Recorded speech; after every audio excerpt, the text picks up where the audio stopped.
Assalamualaikum warahmatullahi wabarakatuh. Perkenalkan, nama saya Febriana Pratiwi dan teman-teman semua bisa memanggil saya Tiwi. Nah, bagaimana nih kabarnya? Walaupun di masa pandemi seperti saat ini, kita jangan sampai bermalas-malasan dan juga tidak produktif ya. Usahakan kita tetap mencari ilmu dengan sebanyak-banyaknya melalui internet. Teman-teman, hari ini kita akan bereksperimen nih. Eksperimennya tentang titik pusat massa.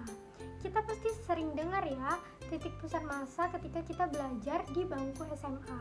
Nah, titik pusat massa itu adalah titik kesetimbangan dari sebuah benda. Kita tidak terlalu lama-lama nih, langsung saja kita masuk ke eksperimennya.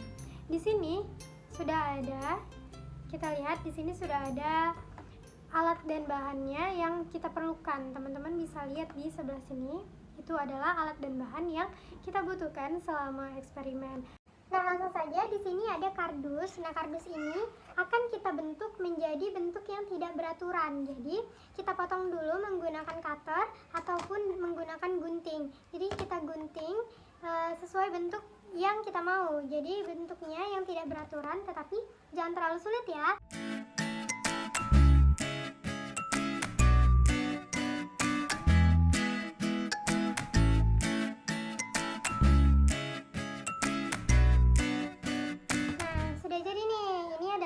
Kardus yang tidak beraturan, jadi bentuknya tidak ada polanya seperti itu ya teman-teman. Selanjutnya langkah kedua adalah kita berikan 3 buah lubang pada kardus. Nah, kita boleh tandai dulu sebelum kita beri lubang.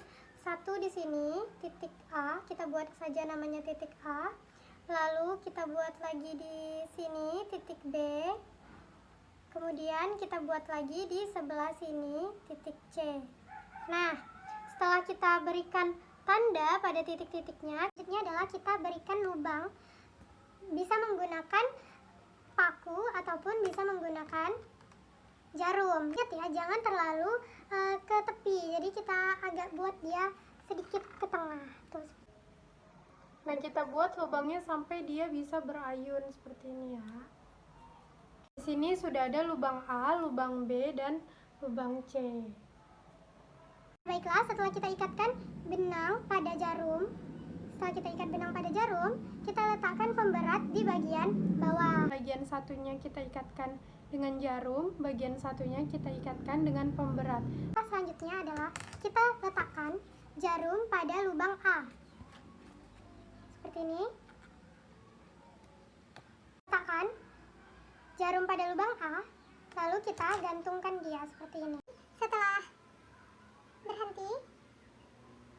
pemberatnya berhenti, kita berikan tanda pada tempat di mana benang berhenti, yaitu di sini ya. Kita tahan, lalu kita berikan tanda di sini. Kita berikan tanda menggunakan spidol ataupun menggunakan pena.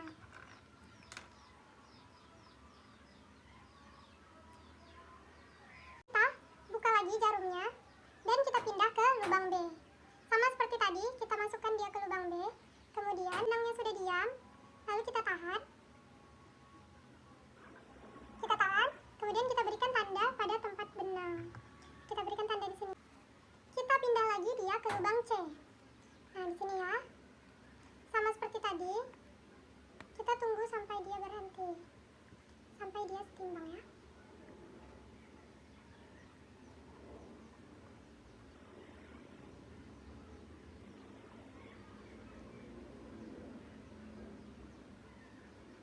Nah, sini.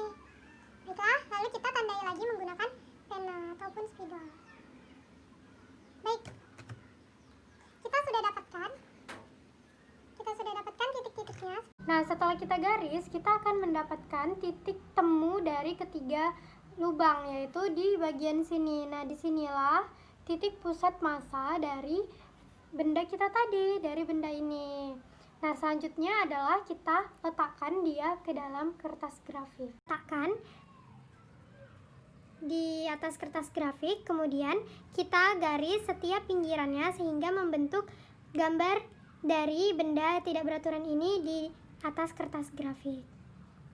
Nah, inilah dia. Setelah kita garis, kita buat ke dalam bidang X dan Y, kita dapatkan Y0 dan X0-nya. Dengan menggunakan benda yang sama, kita akan potong benda ini menjadi 3 bidang, yaitu bidang 1, bidang 2, dan bidang 3. Nah, ini sembarang saja. Sebelum kita potong menjadi bidang 1, 2, dan 3, kita harus timbang dulu massa keseluruhan dari benda tak beraturan ini. Nah, selanjutnya kita akan menimbang massa dari masing-masing bidang. Kita di sini sudah mendapatkan bidang 1, bidang 2, dan bidang 3, dan selanjutnya kita akan menentukan titik pusat pada bidang 1, bidang 2, dan bidang 3 sama dengan langkah-langkah yang tadi kita lakukan di awal, yaitu 3 lubang untuk setiap bidang. Ini sudah ada 3 lubang juga, dan di bidang 3 juga sudah ada 3 lubang juga. Nah, kita lakukan cara yang sama seperti pada awal tadi kita mencari titik pusat. Setelah kita gantungkan bidang pada jarum dan benang tadi, kita akan dapatkan A aksen. Nah, kita garislah seperti yang tadi, sehingga kita dapatkan titik pusat untuk ketiga bidang. Selanjutnya adalah kita akan menggaris sekeliling tiap-tiap bidang ke dalam bidang utuh yang sudah kita gambarkan sebelumnya. Lalu kita tentukan Y0 dan X0-nya untuk setiap bidang. Nah, ini akan kita tarik garis hingga membentuk bidang-bidang 3 bidang ini.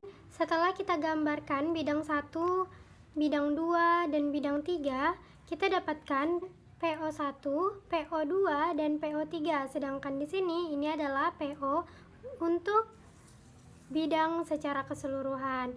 Nah, selanjutnya kita harus tentukan juga Y01 dan X01, Y02 dan X02, Y03 dan X03. Teman-teman, itulah tadi eksperimen kita mengenai titik pusat massa. Nah, data-data yang kita dapatkan pada eksperimen tadi kita tuliskan pada tabel pengamatan. Tabelnya dapat teman-teman lihat di sebelah sini. Setelah kita melakukan perhitungan, ternyata kita dapatkan X0 dan Y0 untuk perhitungan. Teman-teman bisa lihat perbandingannya di sebelah sini.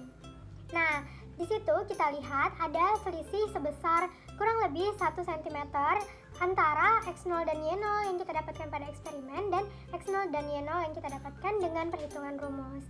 Perbedaan tersebut dapat terjadi karena ketika kita melakukan eksperimen, kita kurang teliti dalam melihat di mana A aksen, B aksen, dan C aksen, sehingga titik potong di antara ketiga garis tersebut mungkin melenceng dari titik potong yang sesungguhnya. Itulah tadi eksperimen kita pada kali ini, yaitu mengenai titik pusat massa. Saya mohon maaf apabila banyak sekali kekurangan pada eksperimen ini. Semoga bermanfaat untuk kita semua dan tetap semangat walaupun dalam masa pandemi corona. Baiklah, saya Febriana Pratiwi mohon undur diri terlebih dahulu. Saya tutup dengan Assalamualaikum warahmatullahi wabarakatuh.